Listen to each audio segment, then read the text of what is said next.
Ilya Krivosheev. Urban legend. Greek fire. Constantinople, 7th century. Chapter 1. Hangover. In the middle of the night, already in the pre-dawn hours, a silhouette appeared at the walls of the city. A certain man, unleashing abuse on the watchmen at the gates of the city walls, fell out of the city with a scandal and, muttering under his breath, headed towards the Golden Horn Bay. He was drunk and could hardly keep his feet. Nevertheless, staggering, he reached the shore, vomited and, obeying weakness, fell on the coastal stones, falling asleep. Plunging into the kingdom of Morpheus. And dawn prevailed over Constantinople. The sea surface was covered with a pre-dawn haze, in which flying seagulls and fishing boats were already submerged. Life in the city, as always, woke up with the rising sun. The man lying on the stone coast woke up from the first rays of the sun, groaning and moaning from a heavy hangover. His clothes were expensive, which means he belonged to high society. A fishing boat moored to the shore, in which there was an old bearded fisherman, unloading his morning catch. The fisherman saw a rich man lying and groaning and went to him to find out what had happened and offer help. Seeing how heavy the hangover was for the rich man, the fisherman uncorked his jug of wine and handed it to him. "Here, have a drink." The rich man drank and thoughts returned to his head and speechless to his lips. "Thank you, kind man." The rich man croaked. "Good fisherman. What's your name?" "Ivan," the fisherman introduced himself. "Tell me, Ivan, do you know who I am?" "Him," the fisherman grinned. "It is clear that you are a courtier." "Wow. How this old man's eye sparkles," the rich man thought. "Apparently he is cunning and wise. So, with such a conversation, I can write. I am Leo Deacon, advisor to the emperor and his chronicler."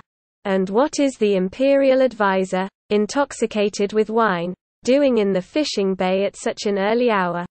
"I fled from the city at night. I ran away from myself. I do not know why. I have grief." "What kind of grief?" "I lost my life, you know. I don't want to live." "You are still young and strong, but you do not want to live." "What happened?" "The meaning is lost in everything. There is no happiness either in personal life or in business. A series of failures, one after another, have befallen me for the past 2 years. First my wife died and problems began in my family. And in the palace, the division of power began between the emperor and his brothers, Tiberius and Heraclius. Intrigues are woven in the palace. Everyone shares power and lands. My appeals to reason are in vain. And therefore the people are poor and tortured. When power is shared in the palace, the people are always hungry, aching, dumb, lazy. The people are like a burden. Looking at this disgrace, which has been going on for more than a year and does not end, confusion and melancholy overcomes me. Besides me, our emperor is also concerned. He knows that everyone has forgotten about the dangers that lie in wait for us. Bulgarians and Arabs do not sleep. They are ready to attack from both sides. That's what they need to think about, not the power to share." "You didn't surprise me," Ivan said. "I remember. This strife was always. Everything has its time.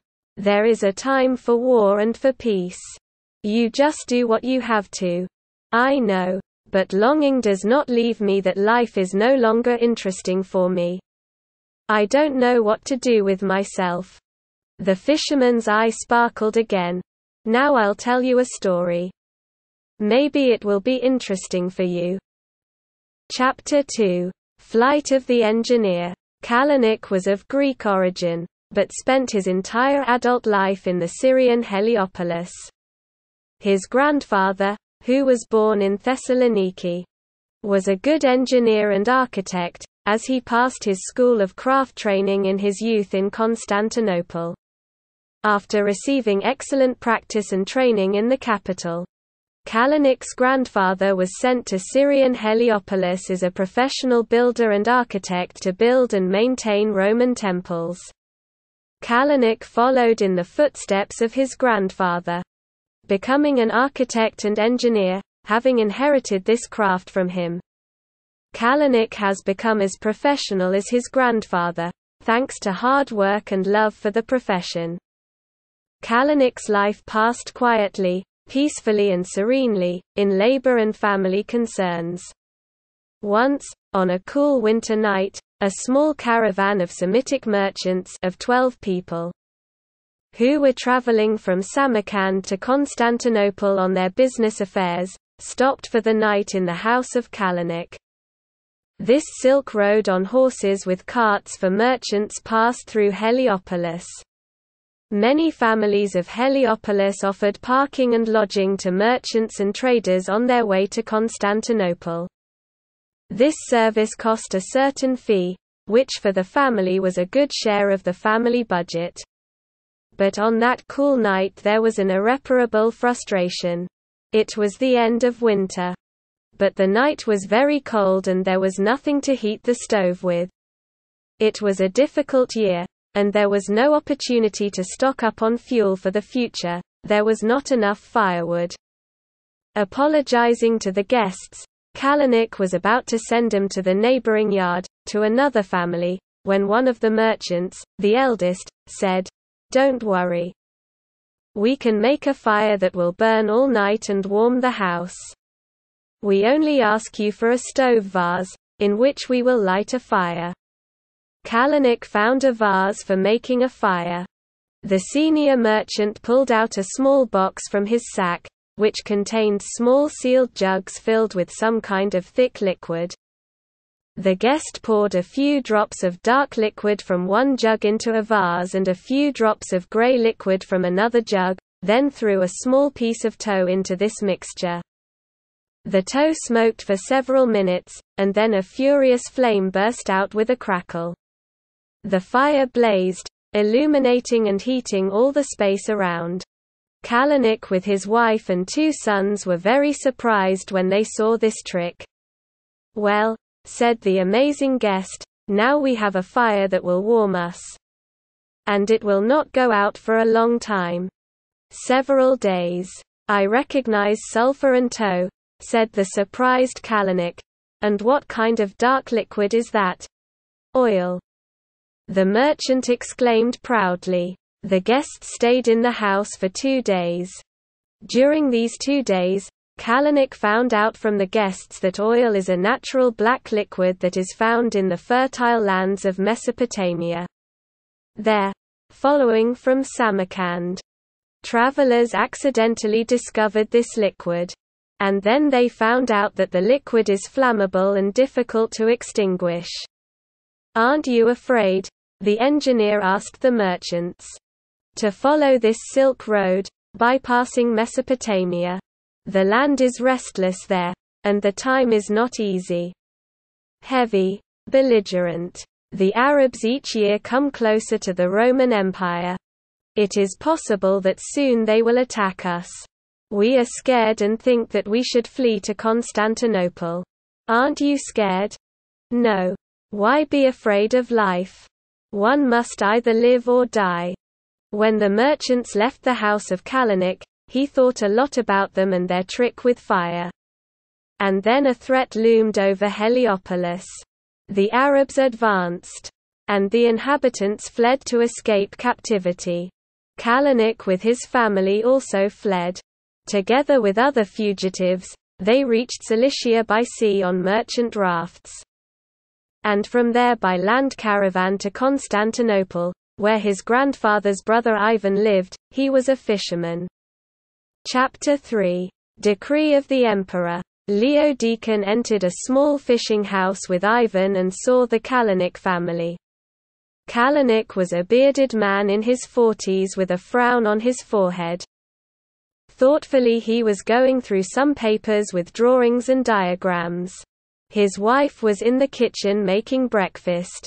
Their 2 sons, shouting and frolicking, played war with wooden swords. "This is my great-nephew, Engineer Kalanick, who arrived from Heliopolis," Ivan said. "Greetings, Your Excellency," said Kalanick. "Hello to you and your home," Leo said. "Well, Ivan told me your story, and I am interested in your invention. This is a fiery weapon that you are working on." "Exactly," Kalanick said, pointing to his papers and drawings. "The incident with the self-igniting mixture, which occurred in my house in Heliopolis, gave me the idea that it is possible to create such an invincible weapon. Spewing out furious flames of fire that cannot be extinguished, and direct it to enemies and conquerors. From Heliopolis, I fled to Constantinople to save my family. And also to offer the emperor the idea of creating a fire weapon. I designed such a weapon in my drawings." "Well, you're lucky you met me," Leo said. "The idea of creating such a weapon interested me very much. It can serve our empire well. Therefore, I will help you build this weapon. Tomorrow, after Sunday service in the Cathedral of Sophia, I will invite you to an audience with the emperor, where you will have to present your idea to the emperor and the sages of our empire."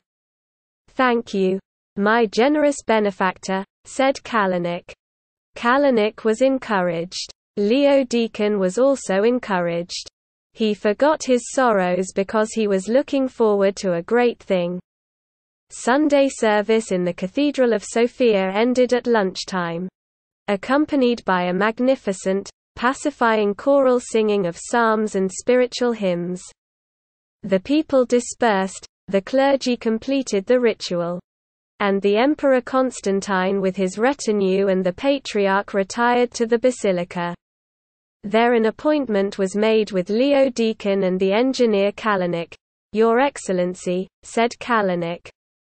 "Now I am holding a vessel with oil in my hands." "What is oil?"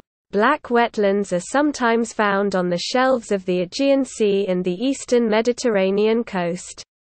This is oil. Oil has amazing properties that can win both your hearts and the whole world. Oil is real gold for us. I'm sure oil has a great future. With this, you can light a fire that even water will not put out.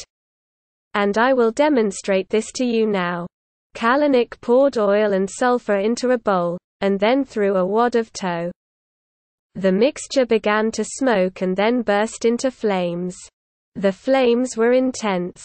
Kalanick began pouring water from a jug into this flame, but it did not go out. The high public who watched this experiment appreciated the engineer's actions and agreed that it was an amazing fire. "And how can such a fire be used against barbarians, and not to our detriment?" asked Emperor Constantine. "I suggest using it in the navy," the engineer continued. "We have to make cannons with this fire on ships. I command Leo Deacon and the engineer Kalanick to start making fire weapons according to the plan of the engineer Kalanick." "I bless this great deed," said the emperor. "I'll go about my business." In the following months, Leo Deacon and Kalanick passionately engaged in their invention, calling on the best minds and working hands of Constantinople to help. And the Emperor Constantine dealt with his 2 brothers by cutting off their noses. Chapter 4. Unsuccessful campaign. The Arabs were already deeply rooted in the east and continued to advance in the west. It was difficult for the Byzantines to restrain them. And they gave up their positions. Years of land wars led the Arab Caliphate to unconditional victories, filling it with lands and untold riches. The situation at sea was the same. Young and not numerous, but passionate Arab fleet crashed numerous Byzantine ships. On that fateful time, the Arab fleet, led by the Caliph Muawi, sailed to Constantinople to attack the nest of the infidels. Having crossed the Dardanelles and went out into the Sea of Marmara, Muawi suspected something bad.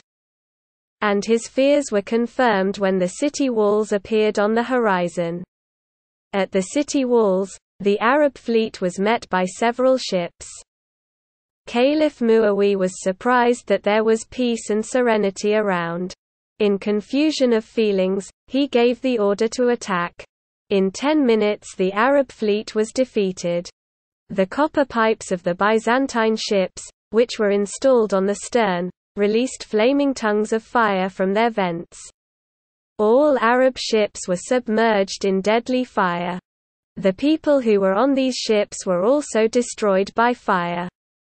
Wanting to save their lives, they jumped into the water, but this was not salvation. Because the fire continued to burn even on the surface of the sea. "Dragons!" shouted Muawi madly when he saw this fire.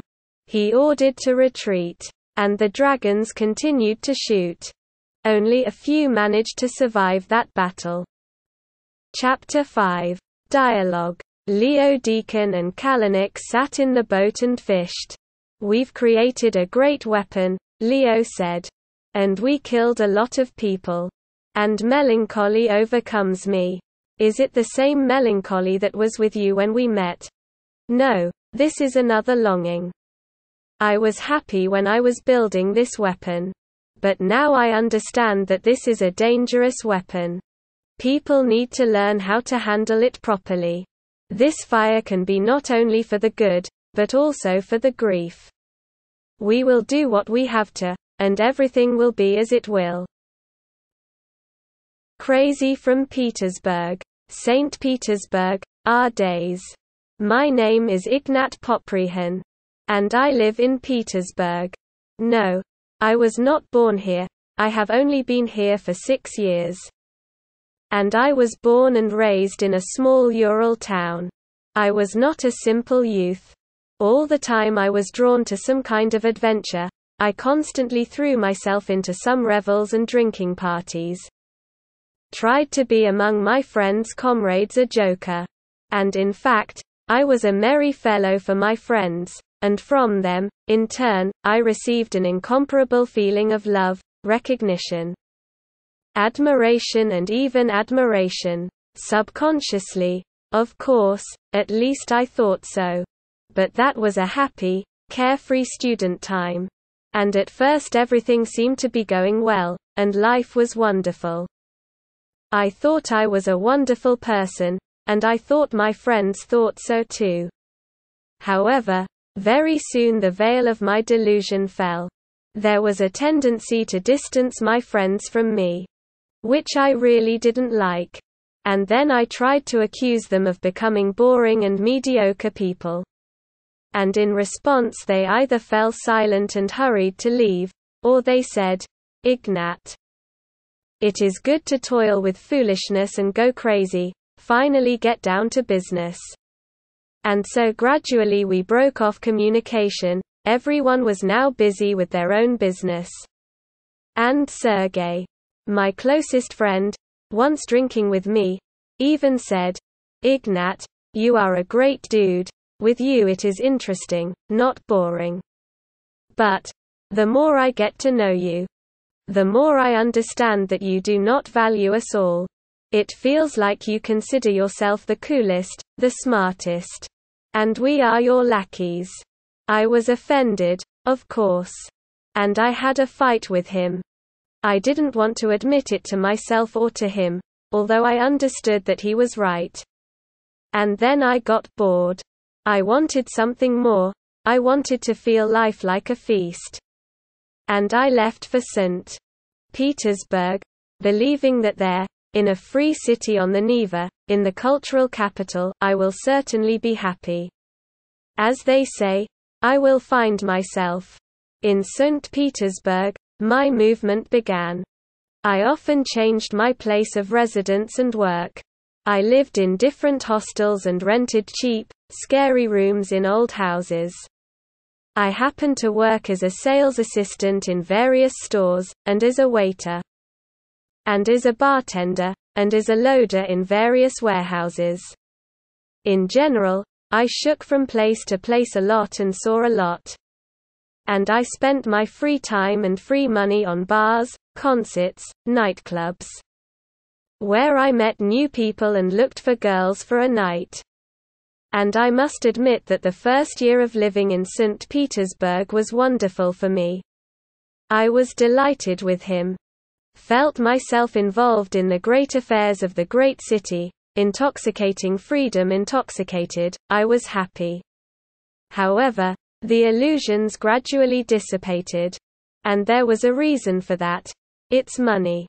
This was catastrophically not enough for that well-fed and interesting life that I wanted so much. And the needs were constantly growing. Because these were the needs of my new friends and girlfriends, and I had to be like them in everything in order to keep them close to me, as wonderful as I am. And then the relentless and merciless race of time began. Friends changed. Faces changed. Everything changed so quickly that it was not possible to keep track of everything. I started to get tired of this race. I started to see a lot of injustice. And to save myself from this fatigue, I turned into a rather cynical person. Viciously grinning at everything that was happening around. I don't feel anything. I don't trust anyone. I don't love anyone. I don't dream of anything. I don't expect anything good from life. As much as I can, I just earn money for my needs, and life rolled on a knurled rut, not bringing any pleasure. Only outward sarcasm saved me, as if I was not crazy. Like most of the inhabitants of this city, but a normal person with whom you can quite communicate. But now there was longing inside me. Yesterday was city day. I had a day off. And in order to unwind from the overflowing gloomy thoughts, I decided to take a walk along Nevsky Prospect. There was liveliness on the avenue, which, of course, made me happy. Because it is the people scurrying through the streets that create the festive atmosphere, despite the fact that I do not really like people themselves, if they do not notice and do not admire me. Yes. Now I easily admit this to myself, as I once did not admit to Sergei. I stopped at the intersection of Nevsky Prospect and the Griboyedov Canal, opposite the House of Books. Looking at this house, I thought, well, Durov is a fine fellow. So well done that I would not even mind being in your place. He created, the conductor, felt himself the master of all of us and moved to the Singer House under the arches of this globe. Apparently, indeed, a man with Napoleonic ambitions, since he wished to sit under this globe, as if the globe was spinning on his finger. As our master, it's amazing that he doesn't preach to us yet. And then like heaven heard my thoughts. Just on the top floor, under the globe, from the window, Mr. Durov himself appeared, wearing a cap. He said something, laughed, waved his pen to the people passing by him, and then began to launch paper airplanes onto the avenue. After a moment, I noticed a revival. The crowd began to gather at the House of Books and catch paper airplanes issued by Durov. I guessed it was money. Not realizing my actions, I quickly crossed the road and rushed into this crowd with some special zeal, helping myself to advance with my elbows, in order to also catch at least a few paper airplanes of this endless stream. God's grace. I was pleased with the free money, and even got drunk with joy that evening. The next morning, I woke up with a headache, mixed feelings and rather lousy mood. Remembering yesterday's situation, I felt awkward and sick. It's like I'm a helpless animal cornered. A week later, the Snob magazine published an article by Durov, which I read. Those looking for castles, sports car parks and a Boeing fleet in my life will be sorely disappointed. I have no planes, cars or houses. My world is walking and taking the subway. as well as sleeping in a rented room measuring 18 to 20 square meters. Those who would like to change places with me will also have to completely abandon alcohol, meat and expensive clothes. For more than 10 years, since the time when I was a very poor student, I never tire of repeating, money is overvalued, because creation is much more interesting than consumption. And the internal state is incommensurably more important than the external. As soon as you make a cult out of money and exchange to be for to seem, you are sending yourself into voluntary slavery. Debts due to status tinsel, boring work with dull cowards, the need to lie and betray your world, these are just part of the price you pay for an excessive desire for paper. We refuse to accept a world in which people can fight and betray their humanity for money. If there are people who agree to this, their behavior should be severely ostracized. In no case taken as logical. A society in which violence for the sake of money is acceptable and understandable cannot last long. The most terrible sin among fans of the cult of money is to throw money down the drain in the literal sense. Adherents of the Golden Calf read the news about buying yachts from a small town or cars for $2 million with understanding. But launching into free flight 1,000 times less will destroy their worldview and erode their value foundation. A foundation of false values that predetermined unhealthy social norms that justify true waste and violence for the sake of paper. There is an ancient saying, "The slave does not want to find freedom. He wants to have his own slaves." A person cannot become truly free as long as he exists in the dead-end paradigm, slave, master. In this system, any master is someone's slave. And any slave is someone's master. Remaining a slave to money, it is impossible to become the true master of your own life. Pavel Durov. After reading this, I grinned. I don't know what purpose Durov pursued. Maybe he really signed up as a preacher, but he proved to me that I am an insignificant beast, wanting only money, food, a well-fed and beautiful life. But not a wonderful and highly cultured person, which I have always considered myself to be. I felt it on my own skin. I remembered my student life, I remembered my Petersburg years and felt ashamed. I was ashamed of myself, ashamed of all the senselessness of my existence. Shame and bitterness, that's what I felt at that moment. I was also angry with Durov. I hated him at that moment. Because he laughed at me so mercilessly. I imagined how I would blow up the ill-fated office of Durov, and this globe, thrown out by an explosive stream, would roll down Nevsky Prospect, to hell. I do not know what will happen to me next, which track my life will follow, where the track will turn. Will I stay in St. Petersburg or return to my hometown? And what will I do next? What do I want from life? I don't know. I won't get into the noose yet. I'm not crazy yet. However, the ice has already broken. Now I am not the same ideal guy as I thought I was. Now I am the same half-crazy person, like all the inhabitants of this ill-fated city. Jewish escape. Krakow, 15th century. Sarah has always been a wicked girl. Her peers did not love her, but respected her. And if someone did not respect, then he was simply afraid. Therefore, she was not disturbed for no reason.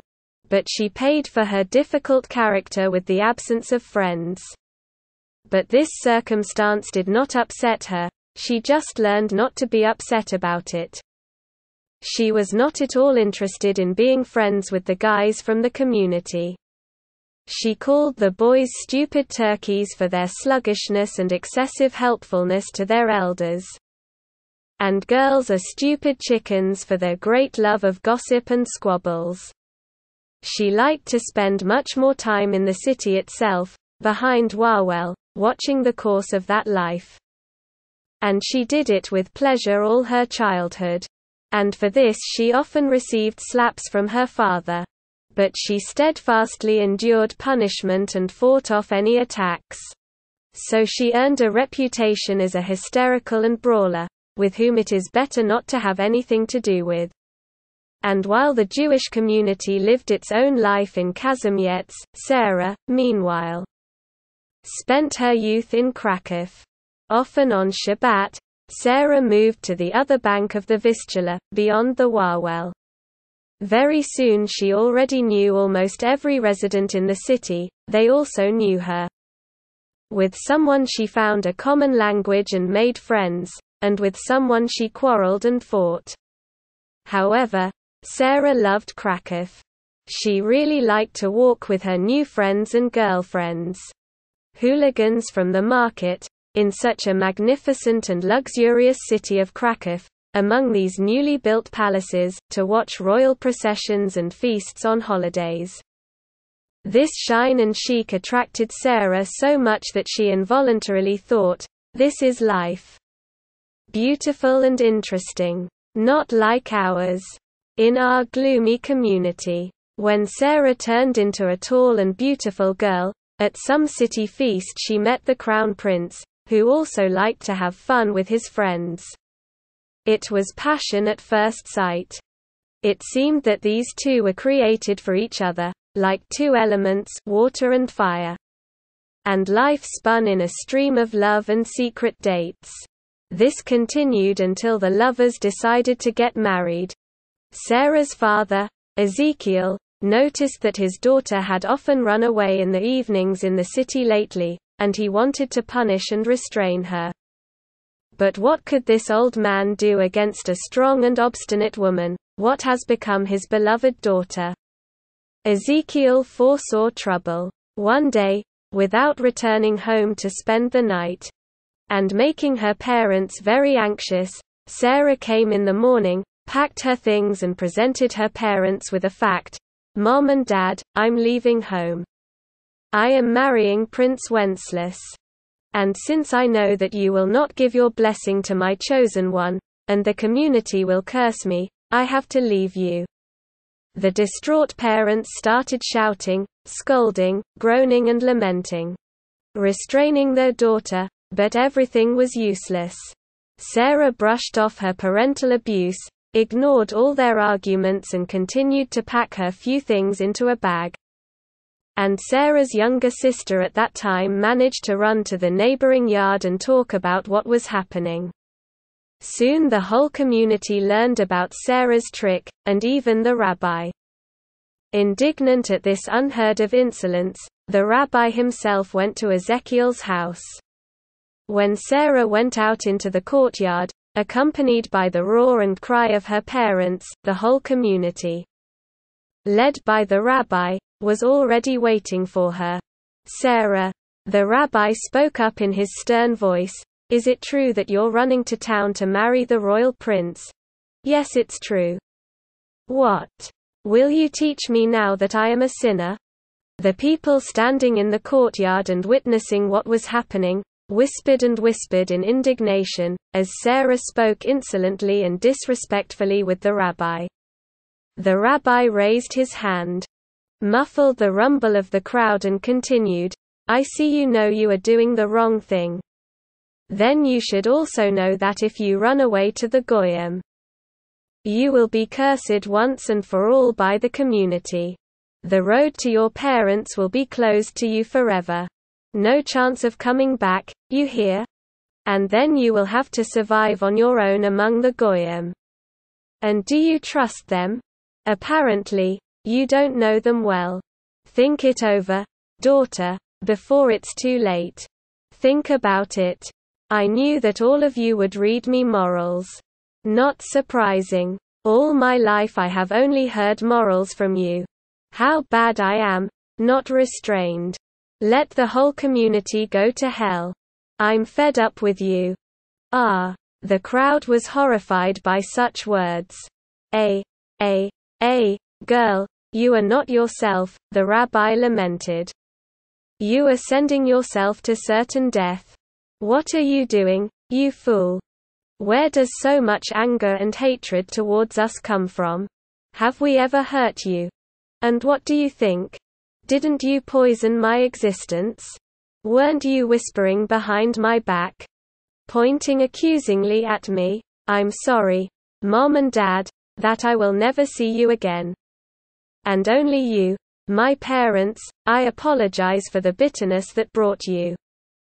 But I do not want to live among those who do not love me and condemn me. I will live where I feel good, where they will love me and not be judged. This is my choice. Farewell. The crowd parted and Sarah stepped out onto the road. Soon a royal carriage drove up and took Sarah to the royal castle. The Jewish community watched the fugitive and cursed. What happened next? Sarah did not marry the prince, because neither the king nor the courtiers could allow this and in every possible way prevented this. And Sarah had to live in Wawel as a concubine. A year later, she gave birth to a son to Prince Wenceslas, which further shook her position in the palace. Everyone was against her, and the prince soon lost interest in her. No longer wishing to vegetate and suffer in the palace chambers, she made a small adventure, as a result of which she stole some of the royal jewels and fled to Venice with her 2-year-old son. In Venice, she settled in the Jewish community, soon got married. Together with her husband, she was engaged in commercial affairs. She corresponded with her parents. Of course. In her letters she repented and asked for forgiveness, but she did not regret anything. She always believed she was doing the right thing. Several years later, when Sarah became a wealthy woman, she, along with her family, husband and 3 children, visited Kazimierz and saw her parents before their death. Palace intrigue. Vienna, 19th century. I lost, shouted the Marquise Maria Buchan. You understand, Wolfgang, this is the end. I'm broke. What should I do now? The Marquise was throwing hysterics. Lying on the floor and wiping her tear-stained eyes with a handkerchief. Opposite, leaning against the fireplace, with a glass of wine stood her old friend Wolfgang, a ruined aristocrat. A well-known gigolo in palace circles and a court pianist. Wolfgang looked at the tragedy played out by the Marquise without much interest and did not express a desire to participate and sympathize with the poor thing. Well, what can I offer you? Dear Maria, started Wolfgang. Contact Baron von Feuerbach. You are his favorite. At least they were until recently, as far as I know. He should help you. The fact of the matter is that it's useless. I've already tried it. She went from roar to hiss of the Marquis. I spoke to him today, about 2 hours ago. The cunning old Baron, you see, is tired of wasting his precious time on boring and withering whores like me, as he put it. He pushed me away, as if he had completely forgotten what had connected us so recently. He said that he was madly in love with his newly made young wife, Cutie Ilse. This is the daughter of the Duchess of Eichhorn. He called her a pure angel, not like me. And the Marquise again burst into tears. I understand your bitter condition, Marquis, Wolfgang murmured in a sympathetic tone, but how can I really help you with anything? Except to listen to you and regret. Sure you can. The Marquis perked up. You just have to help me, Wolfgang. In the name of our long-standing friendship. In the name of everything that connects us. You must seduce the silly young Ilse. Why is that? Wolfgang was dumbfounded. So that he quickly becomes disillusioned with his young angel. Do you understand? Then he will come running to me for consolation. And he will ask for forgiveness, and will do everything I ask him for. Then I will finally get out of this oppressive state. The Marquis continued to roar and tearfully beg Wolfgang for help. This scene took place in one of the remote boudoirs of the Hofburg, just during the annual imperial ball, where all the Austrian nobility would gather. And this scene, with the sobs of the Marquise and the consolations of Wolfgang, could have gone on for a long time, if the doors of the boudoir had not flung open and society had not entered the room. A small society, namely, the young Baroness Ilse von Feuerbach, her mother, the Duchess of Eichhorn, the gendarmerie headquarters and 2 gendarmes, as well as the Dellingshausen, Zedelmann and Winterhalter families, who in this case acted as witnesses. The Marquis and Wolfgang were at a loss when they saw the newcomers. "There she is," the Duchess of Eichhorn shouted, pointing to the Marquis. "What's happening?" The Marquis was frightened. "What are you all doing here?" Marquis Maria Buschen, the staff officer of the Imperial Gendarmerie, officially proclaimed, "You are accused of the murder of Baron von Feuerbach, who, according to doctors, was found stabbed to death about 2 hours ago in the northern part of the Hofburg. All witness testimony points to your meeting and a noisy quarrel with the Baron just about 3 hours ago. We have to detain you. Follow us to the gendarmerie." Such an accusation was a real blow to the Marquis, because she knew for a fact that she hadn't killed the Baron.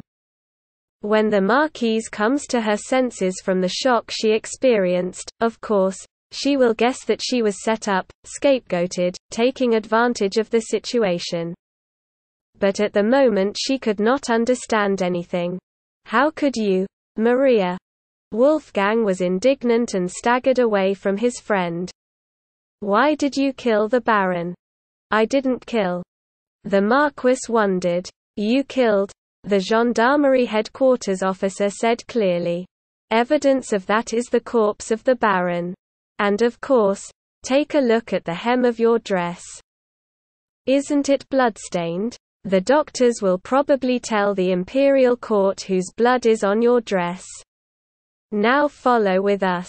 "I don't understand anything," cried the Marquis. "What's going on here? What kind of lawlessness? I didn't kill anyone." The Marquise was not the kind of woman who faints in unforeseen situations.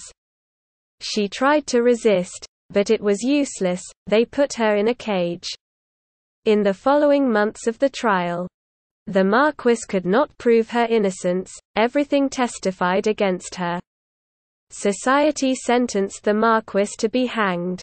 A year later, at the same ball, in the same boudoir, the young widow Ilse von Feuerbach and Alphonse Wolfgang met. "Do you remember what we did at the last ball?" young Ilse asked Wolfgang in a whisper. "Of course, dear," Wolfgang answered, kissing his beloved, also in a whisper. They were lovers and skillfully hid their secrets from society. No one ever guessed about their relationship. For the resourcefulness of the treachery knows no boundaries. Ghost. Prague. The fabulous Middle Ages. A long time ago, the young man Janusz lived in the city of Prague. He was born a poor man and a fool in a small village near Prague, where he did not have to stay long. Janus's father, a former shepherd, was a severe drunkard. He often beat his son. Janusz, who had long thought of running away from his father, stole the last few coins from his house and set off on his way to Prague. Having rushed around the city for 2 weeks in search of some work and lodging, he managed to ask for a job as an apprentice to one very greedy and grumpy weaver. Janus's life with a craftsman was harsh, you can't call it sweet. But a year of hard work has paid off.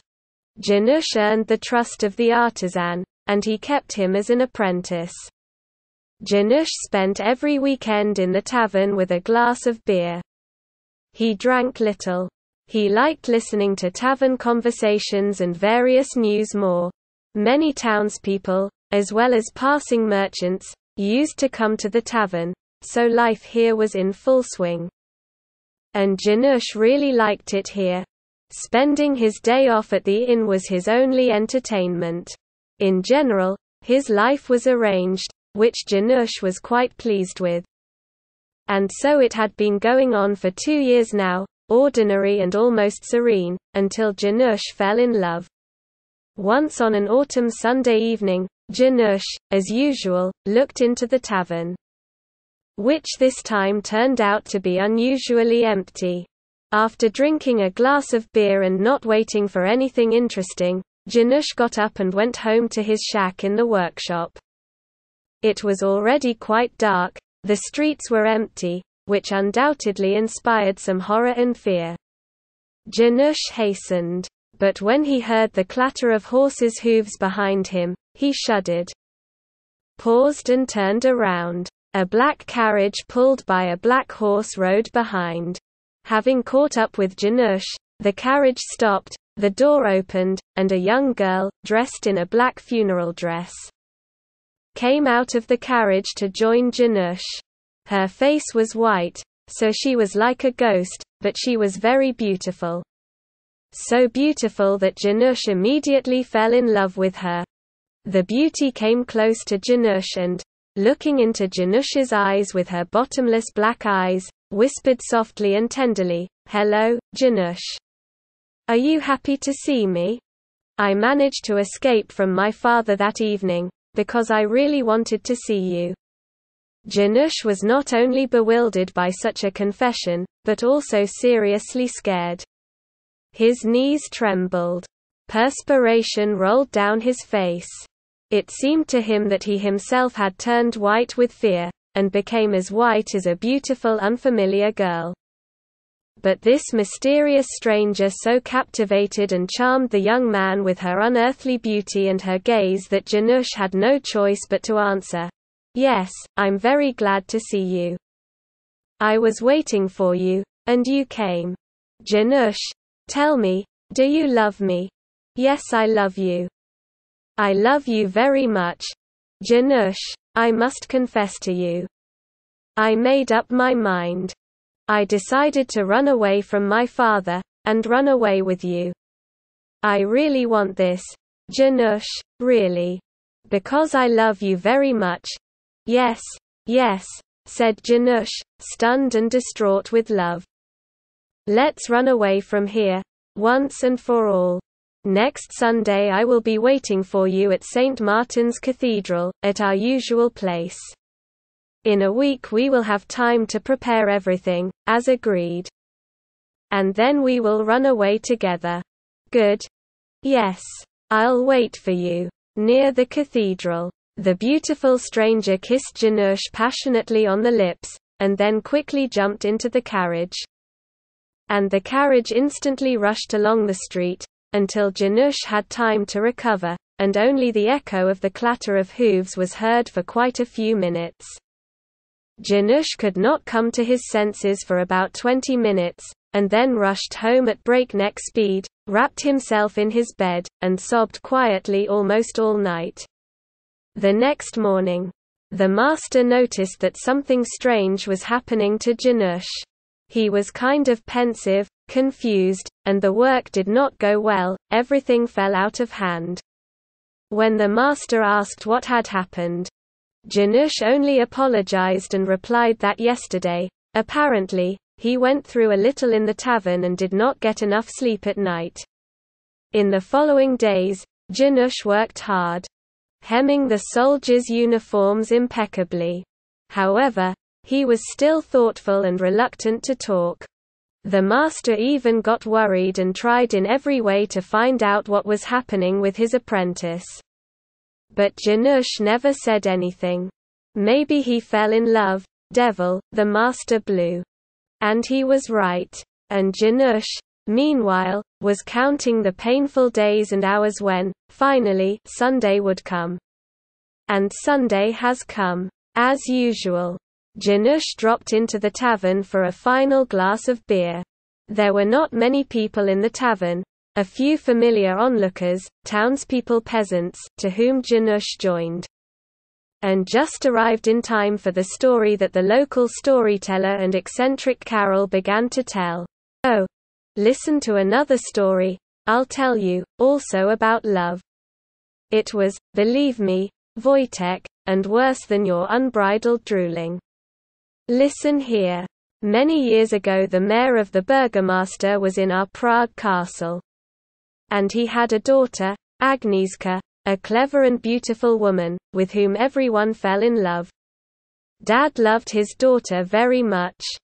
And therefore, almost did not let her out of the house. He said that when he found a suitable and worthy groom for her, then only his heart would calm down. But while Dad was looking for a groom, Agnieszka, meanwhile, fell in love with the modest tailor Jan. They fell in love with each other and met secretly for a whole year. And then one day Agnieszka confessed to her dad that she fell in love with a tailor. The burgomaster was very angry then. Said that he would never allow his daughter to marry some poor fellow and ragamuffin, and locked her in a room with a lock. But Agnieszka turned out to be an obstinate girl. Was not afraid of her father's threats, and with the help of her nanny, she ran away from home. When the father found out that his daughter had escaped, he asked the old nanny about everything and rushed to catch up with the fugitives. And the couple in love, meanwhile, were in the cathedral, where they agreed to meet. So that later they would leave the city together. And as soon as they were about to leave the cathedral, the embittered burgomaster entered and, in a fit of rage, stabbed both fugitives. And then he committed suicide, because he realized that now there would be no life for him either. Here's a story. You want to surprise us? We have already heard this story 100 times. I'll tell you something else, one of the men jabbed. And while the drunks, noisily, interrupted each other to tell their even better story, Janusz, meanwhile, slipped out of the inn unnoticed. My God, save me, Janusz stammered. From the story he heard, Janusz was so scared that he even pissed into his pants. He was so scared that all his love instantly disappeared. And Janusz did not go to the cathedral that evening. He quickly fled home, and in the following days he did not wander the evening streets of Prague, so as not to meet some ghost. Love under the grey firmament. Paris, late 20th century. Isabelle was an orphan. But since she was an extrovert, she didn't suffer because of it. There were no problems in the orphanage. She even remembered with pleasure and felt nostalgic for those times. Moreover, on the day of her majority, she inherited a small but good apartment in the center of Paris from her deceased parents, whom she had never seen, even in a photograph. She got some material values, but no memories. When trying to find out something about relatives from the director of the shelter, who had been in this position for 10 years, he only threw up his hands, because everything was only documented and nothing more. Except the names of the parents and the fact that they died in a car accident, could not find out. Realizing how difficult and confusing this bureaucratic red tape is, Isabelle simply stopped trying to find out, because it was not interesting. And life went on, meanwhile, and life was quite eventful. So, Isabelle was an independent, interesting, mobile girl. She worked as a maid at the Hilton Hotel, so she earned good money, since it was a rather expensive, prestigious hotel. And in her free time, Isabelle also danced tango, it was her favorite hobby. A real passion, and, of course, she was a star on the San Bernard embankment. She still did not dare to acquire a family. She thought that it was too early for such a responsible step. However, she had a lover, Jacques. They met on San Bernard and danced beautifully. Jacques and Isabelle communicated with each other easily and naturally, and between them there was not just love and passion. but also mutual understanding and friendship, which is rare in our life, so they could be called an ideal couple. On that September day, Isabel drove to work as usual. She started cleaning the third floor at 10 o'clock. In the 310th issue, a surprise awaited her. As she removed the bedding from the bed, she heard a voice behind her. "Mademoiselle. You have to help me." Startled with fright, Isabel quickly turned around to see whoever had said those words. There was a beautiful madam in some kind of luxurious evening black dress and a sheepskin coat. Having looked closely at Madame, Isabel recognized her. Since a well-known person in Paris stood in front of her, Madame Reynaud, the wife of a famous Parisian politician, Senator Pierre Reynaud, who became famous for his scandalous antics and statements. And Madame Reynaud was a famous socialite, a trendsetter and a trendsetter of many Parisian women. "I beg your pardon, madam," Isabel said blankly. "I apologize for frightening you," Madame continued, nervously lighting a cigarette, leaning her elbows on the back of the chair. "But this is a matter of life and death, do you understand? They are hunting me.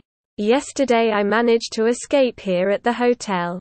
But it seems that today I have already been identified. I realized this in the morning, in a restaurant. Mademoiselle, you have to help me get something out of here, which is why I'm being persecuted." "What is this?" Madame took out of her purse something small, rectangular in shape, like a box. Wrapped in a paper bag. Isabel accepted the package. Madame hugged Isabel and quickly said, "Thank you very much, my dear. I will thank you very soon. Now get out of here. Get out of the hotel immediately. I will definitely contact you tonight. What is your name?" "Isabel Perignon." "Thank you, dear Isabel. Now run." Hardly understanding what all this meant, Isabel did not ask unnecessary questions and did what Madame had asked her to do. She asked the hotel administrator to leave work, citing terrible headaches, and asked her partner Marie to complete the cleaning on the third floor. They sympathized with the poor thing and let her go. Isabel left the hotel with the usual emergency runway for the staff. Trying not to draw attention to herself, Isabel hurried to the subway. She did not notice anything suspicious, she did not notice any tail behind her, but her heart still beat very often. When Isabel came home, she closed all the locks on the door, put the phone next to her, sat in front of the TV and waited for the evening. Without waiting for a call from Madame, she fell asleep. In the morning she woke up early with disturbing thoughts. What's going on with Madame? Why isn't she calling? Isabel made herself some coffee and began looking at the morning paper. On the front page of the newspaper, she read the following headline. Madame Reynaud has been killed. Madame Reynaud was murdered at the Hilton yesterday afternoon. A body with a shot through the temple was found in the hotel room of the maid Marie. Senator Pierre Reynaud, Madame's husband, is currently not available. The police are trying to investigate this crime. After reading this news, Isabel was frightened and horrified. Turning on the TV and watching the news from the Hilton Hotel, Isabel's anxiety increased in earnest. Now she could not find a place for herself and constantly wondered, "What should I do now? If I go to work," Isabel mused, "I'll be interrogated. And what should I tell them? The truth? What if it will be very stupid of me? What if they start to haunt me? I need to know. I definitely need to know what's in this package. And then decide what to do." She pulled a paper bag out of her bag and opened it. It contained a small wooden box with a tight-fitting lid. Opening the box, Isabel found a folded sheet of paper and a key that looked like the key to a bank safe.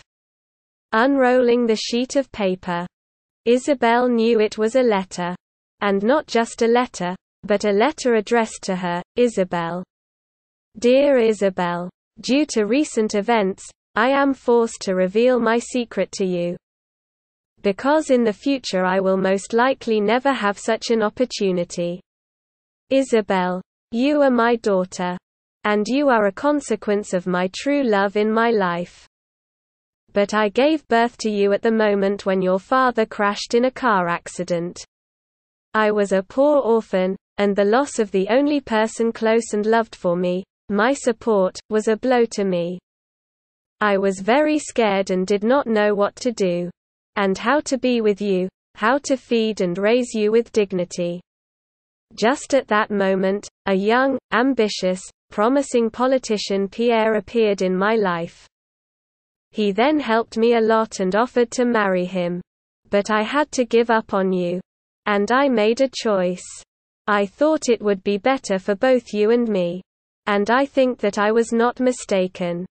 All these years I followed you, and I saw how independent you are, how capable you are to overcome any difficulties. And I know for sure that you will survive under any circumstances. Because you are a smart and persistent girl. You look like your father. I don't know what's going on in your soul. Perhaps all your life you have lacked maternal love and support. Perhaps after reading this, you will curse me. But I am not asking you to forgive and understand me. You will decide for yourself how you treat me, to hate or forgive. I will only fulfill my last duty in this life. As for me, my husband and I have engaged in one cruel adventure in recent years. And for this, most likely, we will pay with our lives. You should not delve into this, and spread about this letter to anyone else either. At the very least, it will allow you to build your own life without looking back at the past. I just want to say that I have nothing to regret. I lived well and interestingly, it will be with me. Isabel. This is the key to the bank safe. The tag has a bank address and a cell number. My diamonds are kept there.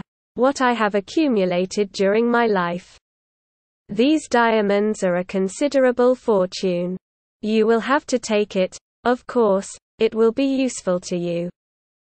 This is the last thing I can do for you. And anyway, I beg your pardon, Isabel. No. I have always loved you and wish you only happiness. Be happy. Catherine Reno. Isabel was shocked. Feelings overwhelmed her. But Isabel is a strong girl, she can overcome her feelings. No matter how many tears flow from her eyes, she will get up and move on. Isabel got up and went to work. To all interrogations of the staff and the police, she replied that she had not seen or noticed anything suspicious. And that her ailments are a consequence of her pregnancy. Yes. She said that she was pregnant and that she would get married soon, and that she would no longer have the opportunity to work at the hotel and she would have to quit. And Isabel did not deceive anyone in this case. In the evening, when Jacques invited her to dance tango in San Bernard, Isabel got up and went to dance. And when Jacques confessed his love to her in front of everyone and offered his hand and heart, Isabel agreed, to applause, of course. And, of course, Isabel was the happiest person in the world at that moment, dancing a passionate tango when it was raining over gloomy Paris. Cabaret. Berlin, mid-20th century. Baron Kraus was a very rich man. Therefore, he also had a certain power. From childhood he was accustomed to money and power, and he knew their value. And he was afraid to lose it. He did everything necessary to keep it in his hands, which, however, he did well. But, as befits a shrewd and original person, money and power were not his ultimate goal. He only used this as a tool for his individual needs. Realizing in time what strength the NSDAP party was gaining, the Baron supported Hitler in the elections with his money and did not lose. This game of roulette was won by him. When the Nazis came to power, the Baron, as an ally of the new ruling party, remained an influential tycoon, an untouchable person. And while a new order of things was being established in Berlin and in Germany as a whole, the Baron, meanwhile, went about his business. The Baron was a lustful man. The whole meaning of his life was depraved debauchery with booze. Even before the Third Reich, in the Weimar Republic, as a young man, the Baron spent his life in the most famous and expensive Berlin cabarets. And after the establishment of the Third Reich, the Baron's way of life did not change at all. He organized his own cabaret, closed, for the elite, and besides, he made good money on it. Once a young and pretty girl entered this cabaret to work as a dancer. Her name was Martha. The Baron liked her so much that he immediately fell in love with her and desired. Less than a week later, at the Friday show, the Baron began to molest the beauty. "I beg your pardon, dear Baron," Martha said, pulling her hand back, "but I was hired here as a dancer, not as a courtesan. If I misunderstood something, then I think I will have to leave your establishment." "Stupid. Do you really think," the Baron purred, "that you can just take it and leave? Of course. I'm not going to stay here for a minute longer." Realizing that he was dealing with a proud woman, and becoming even more excited, the Baron decided not to stand on ceremony and not hesitate. He is used to getting whatever he wants and not taking any responsibility for it. Together with his two comrades, the Baron grabbed the kicking and screaming Martha and dragged her into a distant room. There, 3 bastards raped poor Martha. Broken and completely destroyed, Martha did not return home that evening. She committed suicide by throwing herself into the river from a bridge. A month later, when the Baron had already forgotten about this unfortunate incident, he was shot dead on the threshold of his house. This was done by Klaus, Martha's older brother, who deliberately escaped from the army and vowed to avenge his beloved sister. The police soon seized Klaus and the court, as a deserter and murderer, sentenced him to death. Klaus's last words were, "The fiends who have nothing sacred won't last long. Be damned, burn in hell."